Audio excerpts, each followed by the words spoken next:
جی السلام علیکم بچوں، آج سے ہم جو ہے اردو کا کام دوبارہ انشاءاللہ شروع کریں گے اور پھر اب ریگولر رہیں گے۔ پیج نمبر 43 پہ آپ کے پاس ایک نظم ہے بہت اچھی سی، اس کا نام ہے چھوٹی سی جنت۔ اب چلیں اس کو پڑھنا شروع کرتے ہیں۔ جہاں شفاف ندی بہہ رہی ہے، جہاں چھوٹی سی ایک کشتی کھڑی ہے، جہاں سورج مکھی کا پھول اگا ہے، پہاڑی پر جہاں سارس کھڑا ہے، جہاں اونچے درختوں کی قطاریں دکھاتی ہیں کھڑی اپنی بہاریں، جہاں بوڑھا سا ایک کیکر کھڑا ہے، جہاں جھانپل کا ننھا گھونسلہ ہے۔ اچھا، کیکر جو ہے وہ ایک درخت کا نام ہے، ٹھیک ہے، اور جھانپل ایک چھوٹا سا بلیک کلر کا پرندہ ہوتا ہے۔ جہاں کرتی ہیں پریاں سیر آ کر، چلی جاتی ہیں ندی میں نہا کر۔ یہاں تک جو ہے وہ شاعر کیا بتا رہے ہیں، یہاں تک شاعر جو ہے وہ ایک ندی کا ایک خوبصورت منظر جو ہے وہ ہمیں بتا رہے ہیں کہ وہاں پر کیا کیا موجود ہے، انہیں کیا کیا چیزیں نظر آ رہی ہیں، انہیں کیا کیا چیزیں اچھی لگ رہی ہیں۔ آگے چلتے ہیں۔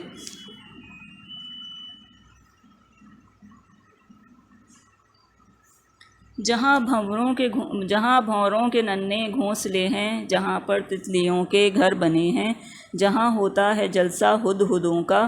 ہدہد بھی ایک پرندے کا نام ہے، اور جلسہ جو ہے وہ میٹنگ کو کہتے ہیں، جہاں سارے ہدہد مل کے میٹنگ کرتے ہیں، گپیں لگاتے ہیں، بات چیت کرتے ہیں، وہ اس کو کہہ رہے ہیں کہ جلسہ ہدہدوں کا۔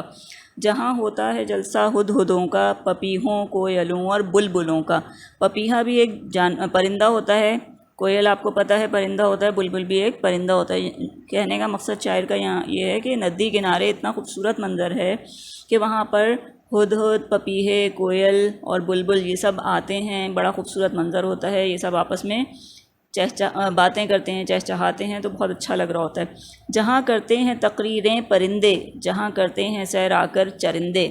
پرندوں کا تقریر کرنا کیا ہے؟ پرندوں کا آپس میں باتیں کرنا۔ ظاہر ہے ہمیں بولی تو نہیں سمجھ آ رہی ہوتی، لیکن وہ مستقل بول رہے ہوتے ہیں تو ایسا لگتا ہے کہ تقریر کر رہے ہیں۔ اور چرندے کسے کہتے ہیں؟ چرنے والے جانور جو کہ گھاس پھوس کھاتے ہیں ان کو چرندہ کہا جاتا ہے، ٹھیک ہے۔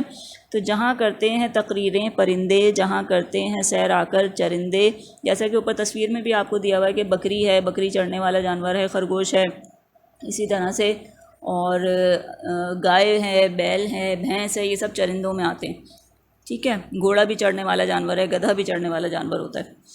جہاں ایک مور کرتا ہے حکومت، جسے اپنی رعایا سے ہے الفت، وہاں جا کر کتابیں میں پڑھوں گا، بڑا میں آدمی ایک بنوں گا، ٹھیک ہے۔ کیا کہہ رہے ہیں شاعر؟ شاعر یہ کہہ رہے ہیں کہ اتنی خوبصورت ندی ہے، وہاں اتنے سارے خوبصورت پرندے ہوتے ہیں، اتنا خوبصورت منظر ہے، کوئل کی آواز آتی ہے، بلبلوں کی آواز آتی ہے، اور رنگ برنگے پرندے نظر آتے ہیں، تتلیاں ہوتی ہیں، اتنا صاف شفاف بالکل کلیئر پانی ہوتا ہے کہ آپ پانی کے اندر بھی دیکھ سکتے ہیں، مچھلیاں تیرتی بھی نظر آئیں گی۔ تو ایسا خوبصورت منظر ہے، وہاں پڑھنے میں کتنا مزہ آئے گا، میں تو وہاں جا کر پڑھوں گا۔ اور پڑھوں گا کیوں بھائی؟ تاکہ میں ایک بڑا آدمی بن سکوں، ایک اچھا انسان بن سکوں، ٹھیک ہے۔ اچھا، اب آتے ہیں اس کی مشق کے اوپر۔ نیکسٹ پیج پہ آپ کو جو ہے وہ دی ہوئی ہے اس کی مشق۔ سب سے پہلے لکھا ہوا ہے، اپنے استاد استانی کی بلند خوانی غور سے سنیے، نظم کے ایک ایک لفظ پر نظر رکھیے اور معنی سمجھیے۔ اب آپ درست تلفظ، ترنم اور لے کے ساتھ پڑھیے اور زبانی یاد کیجیے۔ اب آپ کو کیا کرنا ہے؟ یہ نظم آپ کو زبانی یاد بھی کرنی ہے اور اس کو صحیح طریقے سے پڑھنا بھی آپ کو آنا چاہیے ہے، ٹھیک ہے۔ اس کے بعد دیے ہوئے نئے الفاظ، یعنی کہ الفاظ معنی کرنے ہیں، یہ کاپی میں آپ اسی طرح سے کریں گے۔ سارس کے معنی ہے لمبی ٹانگوں والا سفید آبی پرندہ، آبی پرندہ یعنی پانی کا پرندہ، پانی میں والا جانور۔ کیکر ایک درخت کا نام، جھانپل ایک چھوٹا سا خوش آواز سیاہ پرندہ، خوش آواز یعنی کہ جس کی آواز بہت پیاری سی ہوتی ہے۔ چرندے گھاس چڑھنے والے جانور یعنی چوپائے، چوپائے کسے کہیں گے؟ جن کے 4 پیر ہوتے ہیں، انہیں چوپایا بھی کہا جاتا ہے۔ الفت کہتے ہیں محبت کو، رعایا کہتے ہیں عوام کو، جن پر حکومت کی جاتی ہے، ٹھیک ہے۔ جیسے عمران خان ہمارے حکمران ہیں اور ہم ان کی رعایا ہیں، عوام ہیں، صحیح ہے۔ اچھا، اس کے بعد آتے ہیں خوشخطی۔ نظم کے آخری 2 اشعار اپنی کاپی میں خوشخط نقل کیجیے، یعنی کاپی میں اتاریے اور املا کی تیاری کیجیے۔ اب انہوں نے کہا ہے ایک بار اتارنے کو آپ 2-3 بار اتار کے اس کو لکھنے کی پریکٹس کر لیں، اور پھر اس کے بعد امی کو املا دے دیجیے اس کا، ٹھیک ہے جی۔ اچھا، نظم آپ کو ایک بار لکھنی بھی ہے خود سے، تاکہ آپ کو الفاظ لکھنے کی پریکٹس ہو جائے، صحیح ہے۔ تو اب کیا کیا کام کرنے ہیں آپ کو؟ سب سے پہلے آپ نے نظم پڑھنی ہے، ٹھیک ہے، درست طریقے سے کسی بڑے کے ساتھ بیٹھ کے پڑھیے تاکہ آپ کی کوئی غلطی اگر ہے تو آپ کو گائیڈ کر سکیں. جو میں نے پڑھ کے سنائی ہے اسے غور سے سن لیجیے گا تو بھی آپ کو ہیلپ مل جائے گی. اس کے بعد آپ نے کیا کرنا ہے، نظم کو ایک بار اپنی کاپی میں لکھنا ہے. اس کے بعد کیا کریں گے آپ، اس کے بعد آپ جو ہے وہ الفاظ معنی کاپی میں کریں گے. اس کے بعد آپ کو یہ کرنا ہے کہ آخری 2 اشعار یعنی جہاں ایک مور کرتا ہے حکومت جسے اپنی رعایا سے ہے الفت، وہاں جا کر کتابیں میں پڑھوں گا، بڑا میں آدمی ایک بنوں گا. یہ یہاں تک آپ نے جو ہے وہ کاپی میں 2 بار لکھ لیجیے، آپ کو انشاءاللہ لکھنا آ جائے گا. پھر اس کا املا دے دیجیے گا امی کو. ٹھیک ہے، جب یہ کام آپ یہاں تک کر لیں گے، اچھا یہ سارا کام ایک دن میں نہیں کرنا، یہ پورے ویک کا کام ہے. اس کے بعد آپ نے کرنا ہے سوال جواب. سوال نمبر 1 اتاریں گے، کاپی میں اس کا جواب لکھیں گے. جیسے کہ نظم چھوٹی سی جنت کے شاعر کا نام کیا ہے؟ تو نظم چھوٹی سی جنت کے شاعر کا نام راجہ مہدی علی خان ہے. ٹھیک ہے نا، نظم کے آخر میں ان کا نام لکھا ہوا ہے. سوال نمبر 2، نظم چھوٹی سی جنت میں کون سے پھول اور کون سے بوڑھے درخت کا ذکر ہے؟ پیچھے دیکھ لیجیے آپ کو مل جائے گا کہ پھول کون سا ہے جی، سورج مکھی کا، جس میں لکھا ہے نا جہاں سورج مکھی کا پھول اگا ہے پہاڑی پر جہاں سارس کھڑا ہے. تو پھول ہمیں پتہ لگ گیا، سورج مکھی کے پھول کا ذکر ہے. اور جہاں بوڑھا سا ایک کیکر کھڑا ہے، درخت کون سا ہے؟ کیکر، کیکر کے درخت کا ذکر ہے. تو آپ اس میں لکھیں گے کہ نظم چھوٹی سی جنت میں کون سے پھول اور کون سے بوڑھے درخت کا ذکر ہے؟ نظم چھوٹی سی جنت میں سورج مکھی کے پھول اور کیکر کے بوڑھے درخت کا ذکر ہے. ٹھیک ہے، بوڑھا کیوں کہہ رہے ہیں؟ کیونکہ بہت پرانا درخت ہے. ٹھیک ہے، اس لیے کہہ رہے ہیں. اس نظم میں ذکر کیے جانے والے کیڑوں اور پرندوں کے نام لکھیے. اب کون کون سے جانور ہیں جناب، یا کون سے پرندے ہیں؟ دیکھیں، اس نظم میں ذکر کیے جانے والے کیڑوں اور پرندوں کے نام یہ ہیں. یہ لکھ کے آپ ایک کالم بنائیں گے، ایک سائڈ پہ لکھیں گے کیڑوں کے نام، دوسری سائڈ پہ لکھیں گے پرندوں کے نام. اب کیڑوں میں کون کون سا آتا ہے؟ بھونرا، بھونرا بھی کہتے ہیں اسے، بھنورا بھی کہتے ہیں، دونوں طرح سے لکھا جاتا ہے. بھونرا بلیک کلر کا ایک چھوٹا سا جو ہے وہ کیڑا ہوتا ہے اڑنے والا. ٹھیک ہے، آپ نے اکثر دیکھا بھی ہوگا، فوراً اس کو دیکھ کے اکثر لوگ جو ہے کان بند کر لیتے ہیں کہ جیسے کان میں گھس جائے گا. کیڑوں میں بھونرے کا ذکر ہے، تتلی کا ذکر ہے. اور جو پرندوں کا ذکر ہے، پرندوں میں کون کون سے ہیں؟ ہدہد کا ذکر ہے، پپیہا، کوئل اور بلبل، ان سب کا ذکر ہے. اور اس کے علاوہ پرندوں میں مور بھی آ سکتا ہے، کیونکہ مور بہرحال کسی نہ کسی حد تک تھوڑا بہت اڑتا ہے. ٹھیک ہے، تو اس کو بھی لکھ سکتے ہیں آپ. اس کے بعد آ جائیے، آگے لکھا ہوا ہے سوال ہے، پریاں ایک تصوراتی مخلوق ہیں. تصوراتی مخلوق یعنی کہ ایکچولی نہیں ہوتی، اصل میں نہیں ہوتی، ہم نے ایک فرضی بنائی ہوئی ہیں. نیچے دیے گئے ناموں میں سے وہ نام چن کر لکھیے جو حقیقت میں نہ ہوں اور تصوراتی ہوں. جیسے انسان، دیو، چڑیل، جانور، سپرمین، اسپائڈر مین. اب آپ کو اس میں سے بتانا ہے کہ کون سے نام جو ہیں وہ اصل میں ہوتے ہیں اور کون سی چیزیں کون سی جو مخلوق ہے وہ تصوراتی ہے. تو تصوراتی مخلوق کون کون سی ہے بھائی؟ انسان ہوتے ہیں، جی ہاں ہوتے ہیں. چڑیل کا کوئی وجود ہے؟ نہیں، صرف فرضی ہے. جانور ہوتے ہیں؟ بالکل ہوتے ہیں، ہم دیکھ سکتے ہیں انہیں. سپرمین ہوتا ہے؟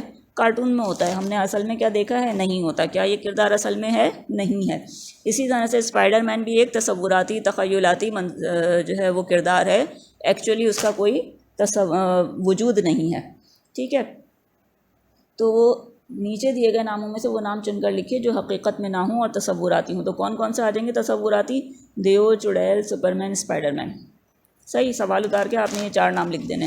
اس کے بعد لکھا ہوا ہے، آپ کے خیال میں شاعر ندی کنارے جا کر کتابیں پڑھنے کا ارادہ کیوں ظاہر کر رہے ہیں؟ یہ میں آپ کو اوپر بتا چکی ہوں پہلے کہ کیوں کر رہے ہیں. کیونکہ وہاں اتنا سکون ہے، خوبصورت منظر ہے، اتنی اچھی ہوا چل رہی ہے ٹھنڈی، اتنا پیارا منظر ہے کہ ان کا دل چاہ رہا ہے کہ میں وہاں جا کے پڑھوں تو مجھے پڑھنے میں اور زیادہ مزہ آئے گا. اور جتنا زیادہ میں سکون سے، توجہ سے پڑھ سکوں گا اتنا زیادہ میں اچھا یاد رکھ سکوں گا اور میں آگے جو ہے وہ کامیابی حاصل کروں گا.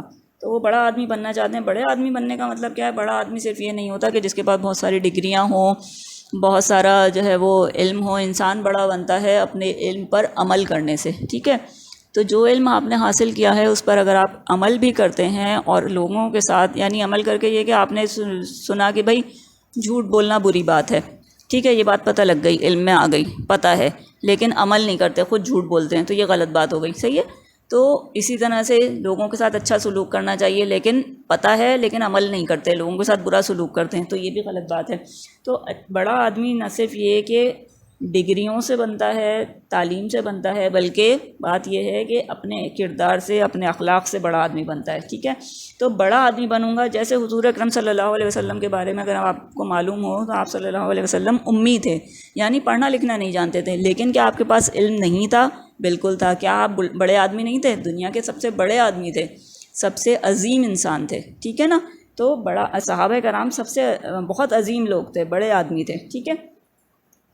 اچھا جی، تو اچھا انسان ہونا سب سے پہلے ضروری ہے، اس کے بعد آپ جو ہے وہ کسی بڑے عہدے پہ فائز ہوں، آپ جو ہے وہ منسٹر لگ جائیں، آپ جو ہے وہ ڈاکٹر بن جائیں، انجینئر بن جائیں، آپ وکیل بن جائیں، آپ جو ہے وہ کچھ اور بن جائیں، بڑے آدمی بن جائیں، ٹھیک ہے؟ لیکن سب سے پہلے کیا ضروری ہے؟ اچھا انسان بننا ضروری ہے۔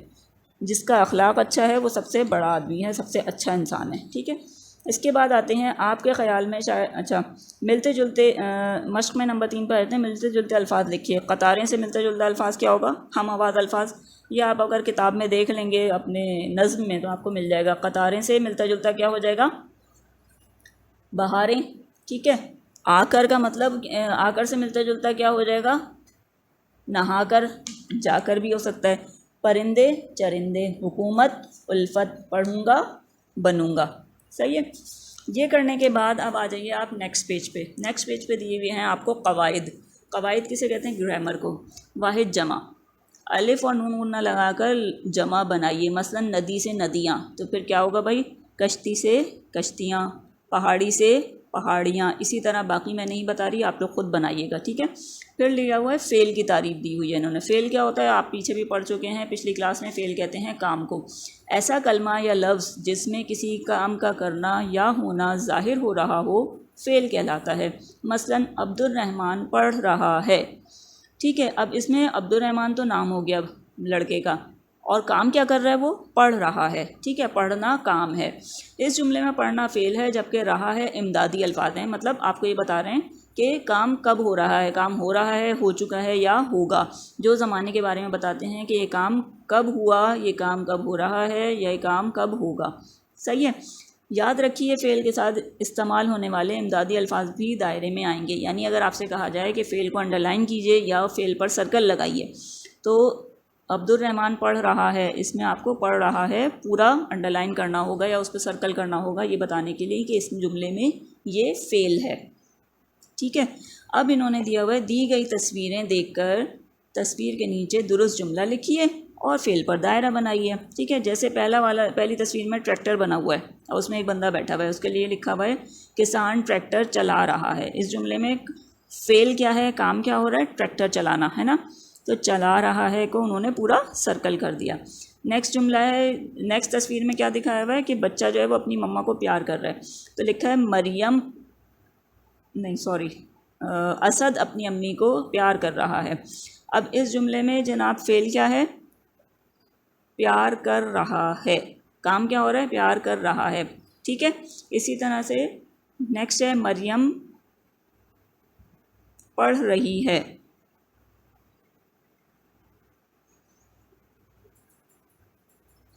مریم پڑھ رہی ہے، نیچے دی ہوئی تصویر اس میں بچی جو ہے وہ کتاب پڑھ رہی ہے، تو اب آپ کیا لکھیں گے؟ یہاں لکھیں گے یہ والا جملہ کہ مریم پڑھ رہی ہے، اور اس میں فعل کیا ہوگا؟ پڑھ رہی ہے۔ اسی طرح سے باقی جملے کون سا کہاں آئے گا یہ آپ نے لکھنا ہے تصویریں دیکھ کر، باقی آپ خود کیجیے گا۔ نیکسٹ اچھا جی، اب آگے چلتے ہیں، پیج نمبر 47 پہ آ جاتا ہے صوتیات، ہے اور دو چشمی ہے کا فرق۔ لکھا ہے کہ ہے کی درمیانی شکل یعنی وی جیسی جو شکل ہے اس کو استعمال کر کے الفاظ بنائیے۔ کھانی سے دو چشمی ہے نکالیں گے تو کیا بن جائے گا؟ دو چشمی ہے نکال کے ہے لگا دیں گے تو بن جائے گا کہانی۔ بھرا سے بہرا، بھائی سے بہائی، پھلی سے پہلی، ٹھیک ہے؟ اسی طرح سے دو چشمی ہے کے ساتھ الفاظ بنائیے، تو اس میں کیا کریں گے؟ باری سے دو چشمی ہے بڑھا دیں گے تو کیا بن جائے گا؟ بھاری۔ جاڑا سے جھاڑا، کانا سے کھانا، اور ڈول سے ڈھول۔ اس نظم میں دو چشمی ہے کے کم از کم 5 الفاظ چن کر لکھیے، مثلا گھونسلہ۔ اب آپ نے کیا کرنا ہے؟ نظم کھولنی ہے، اس میں جو ہے دو چشمی ہے والے الفاظ ڈھونڈنے ہیں اور کوئی سے 5 الفاظ جو ہے وہ چن لینے ہیں اور ان کو لکھنا ہے اپنی کاپی میں، 2 سے 3 بار لکھ لیجیے گا تاکہ آپ کی پریکٹس ہو جائے ان الفاظ کی، ٹھیک ہے؟ کبھی اگر املا میں بولے جائیں تو آپ کو لکھنے آتے ہوں۔ اس کے بعد دیکھتے ہیں نیکسٹ سی وی ہے سرگرمی، یہ کرنا ضروری نہیں ہے، چاہیں کر لیجئے چاہے نہ کیجئے۔ نظم کو پڑھ کر آپ کے ذہن میں جو منظر ابھرتے ہیں ان کی تصویر ایک A4 سائز کاغذ پر بنا کر رنگ بھریے۔ اس نظم کے بارے میں چند جملے بھی لکھیے، اپنے بنائے ہوئے مناظر کی جماعت میں نمائش کیجیے۔ اس کام کو آپ اپنی مرضی کا عنوان بھی دے سکتے ہیں، مثلا میرا پسندیدہ منظر یا میری پسندیدہ جگہ یا ندی کے کنارے، کچھ بھی لکھ سکتے ہیں، ٹھیک ہے۔ اس کے بعد آ رہا ہے نیچے ایک جو ہے انہوں نے آپ کو جو ہے وہ پزل دیا ہوا ہے، چارٹ دیا ہوا ہے الفابیٹس کا، حروف کا۔ اس معمے میں مندرجہ ذیل میووں کے نام ڈھونڈیے، ٹھیک ہے۔ پہلا ورڈ انہوں نے ڈھونڈ کے دکھا دیا ہے اخروٹ، کس طرح سے ہے وہ آپ کو مارک کر کے دے دیا۔ نیکسٹ جو بھی آگے دیے ہوئے ہیں پستے، مونگ پھلی، چلغوزے، کاجو، خوبانی، کشمش، بادام، یہ آپ نے اس کے اندر ڈھونڈنے ہیں۔ یہ والا کام آپ کتاب میں ہی کریں گے، صحیح ہے۔ تو یہاں تک آ کے آپ کی جو یہ نظم اور اس کی مشق کمپلیٹ ہو گئی۔ اب کرنا یہ ہے بیٹا کہ روز کا کام روز کرنا ہے، تھوڑا تھوڑا کام کر کے روزانہ مجھے سینڈ بھی کرنا ہے۔ یہ نہیں ہے کہ اکٹھا پورا جو ہے وہ آپ نے کام کیا اور پھر اکٹھا مجھے بھیج دیا، ایسے میں میرے لیے چیک کرنا مشکل ہو جائے گا۔ بہتر ہے کہ تھوڑا تھوڑا کام آپ روزانہ کر کے بھیجیں، میرے لیے بھی چیک کرنا آسان ہے، آپ کے لیے بھی آسانی ہو جائے گی، ٹھیک ہے۔ اب انشاءاللہ نیکسٹ چیپٹر ہم اس کے بات کریں گے، 1 ہفتے کا کام ہے، 1 ہفتے میں سے کمپلیٹ کیجیے گا، اوکے۔ اللہ حافظ۔